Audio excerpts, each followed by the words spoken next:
things are going pretty well. Preparations are going as planned.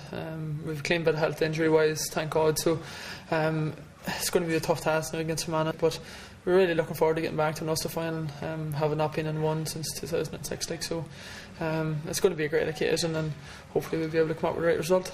Okay, and the Ulster Championship, I think it's one at the start of the season. Pundits find it so hard to call. What's it actually like playing in it? I mean, it's mad. Any team can come out really in the end.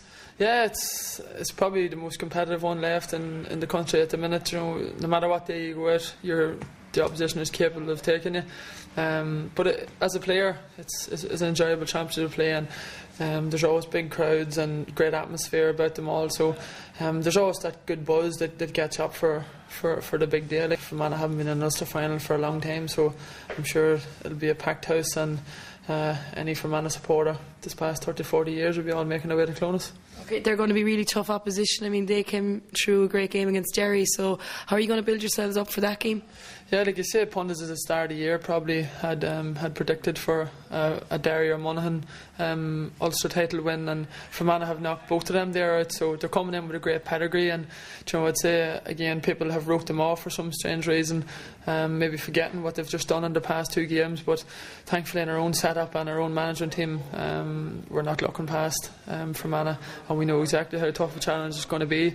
It's just about whether we can try and create the same hunger to go out and try and match them. Okay, and are you enjoying football yourself this year, Aaron? Yeah, indeed, yeah. Unfortunately, we got beaten all in club semi-final in February, and it was a bit of a setback, but it was great just to move straight back in with the county, and like I say, it's a new setup and it was a fresh approach in that there, and I'm definitely enjoying football at the minute. The things are going well in the county setup, and like I say, I suppose once you're winning, it's easier to enjoy than whenever things aren't going well, so long may it continue.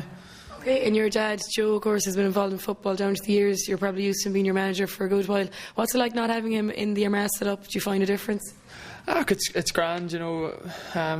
We've played county minor and under-21 football under different management teams and that there too. Like, so it wasn't really that big of a change. It was just start of the year, you come in and it's a new voice and he's a new setup, backroom team and that there. So it was just took a while maybe just to get used to that there. But Peter, he's a great man. You know, he's a very easy fella to get on with and that there, Joe, and he's very easy to approach and talk to. Pretty similar to what Joe would have been as well. So. Everyone seems to be enjoying training. It's going very well. There's a great buzz about the camp, and like I say, everyone just can't wait for the Ulster Final. Okay, and in terms of yourself, when did you make your debut, Aaron?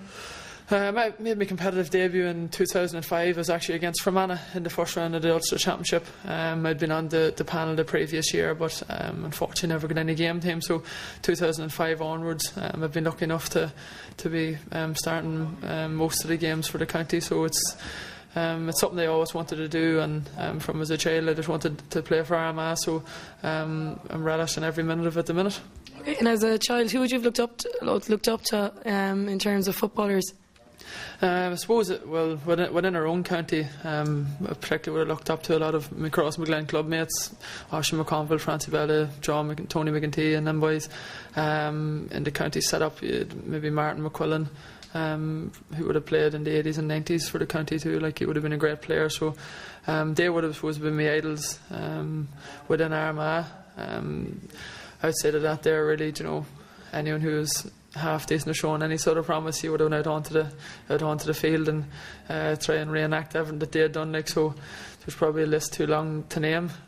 Okay, and Francie Bell, you still playing with you there. Is he one of the players you'd look up to most, we'll say, on the panel at the moment? Like, does he give you all advice, or what's it like? Francie would be one of the players everyone would sort of look up to, but he's the sort of player who would never speak. Francie he's a man of action instead of words, and he's someone who everyone draws great inspiration from. He literally, the man wouldn't speak 2 words to you in a game, you know, but it's what he does and the actions, and he puts his body in the line at all times with the team, and that can only be good for younger players coming in, because like I say, it's great inspiration to everyone to see someone perform so well on a consistent basis all the time. And like I say, he plays with no fear, and if all the rest of us can follow in the footsteps of him, then we'll not be doing too bad. Good stuff. And what would be your greatest moment in an Armagh jersey? I suppose your greatest moment, I'd like to think that I maybe haven't got it yet. All Ireland Under 21 final in 2004 was a great day for us. We were the first team in the county ever to win the All Ireland title, and it was a great occasion for us all. But I'm sure, like every other young fella in Armagh and everyone that was in that particular panel, we'd all like to go on and create it at senior level, but it's not going to be an easy task, but I suppose you can always dream.